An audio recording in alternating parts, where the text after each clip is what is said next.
Hello বন্ধুরা, আজকে আমরা শিখব একই সংখ্যার কিভাবে লসাগু ও গসাগু নির্ণয় করতে হয়। প্রথমে আমরা লসাগু নির্ণয় করব। যেহেতু জোড় সংখ্যা আছে ওই জন্য আমরা 2 দিয়ে ভাগ দিলাম।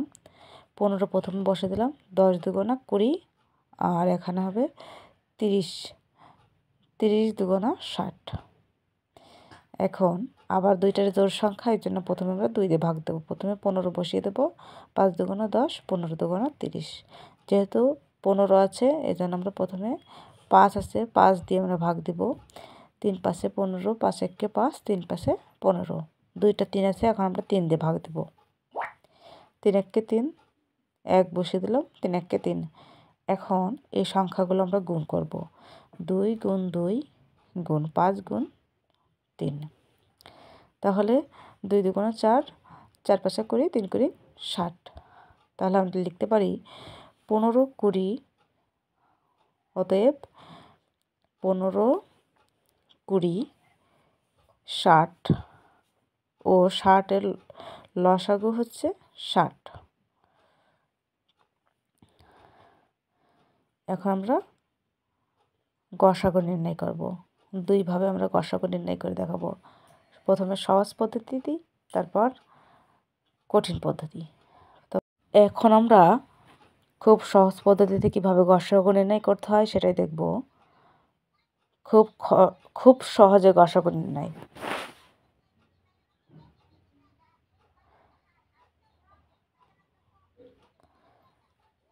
সেটা হচ্ছে প্রথমে আছে কত 15, 15 দিয়ে আমরা 20কে ভাগ করব।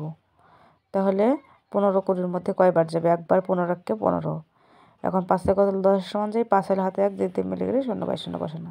এখন আমরা 5 দিয়ে পরবর্তী সংখ্যাটা ভাগ করব। 5 6-এর মধ্যে একবার যায়, 5 1 5। 5 কত 6 সমান যায় 1 হলে 0 লাগালাম, 5 দুগুণা 10।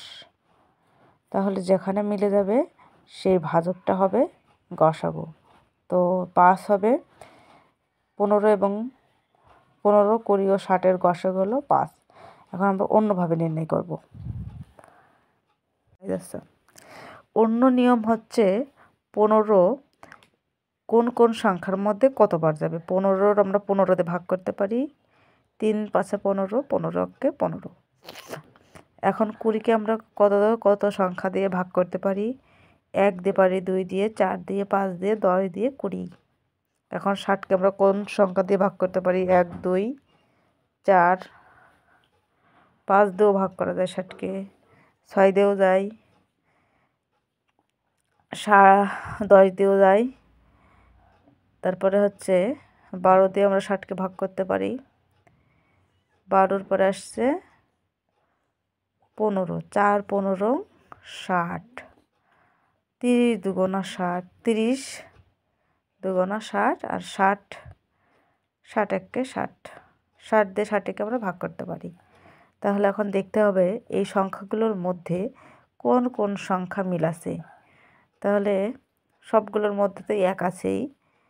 এখন 1 ছাড়া কোন সংখ্যা আছে দেখতে হবে। 3টের মধ্যে আমরা 5 পেয়েছি, তাছাড়া অন্য কোনো সংখ্যার সাথে মিলছে না। তাহলে এখানেও দেখো বন্ধুরা 5 হয়েছে। তাহলে আমরা লিখতে পারি অতএব 20 15 20 ও 60-এর গসাগু হচ্ছে 5। এখন তোমরাই বোঝো কোনভাবে গসাগু নির্ণয় করলে সহজ হয়। তো বন্ধুরা, এই ছিল আজকের ভিডিওটা ভালো লাগলে অবশ্যই একটা লাইক করো। আমাদের চ্যানেল নতুন হলে চ্যানেলটা সাবস্ক্রাইব করে আমাদের পাশেই থেকো নতুন ভিডিও দেখার জন্য।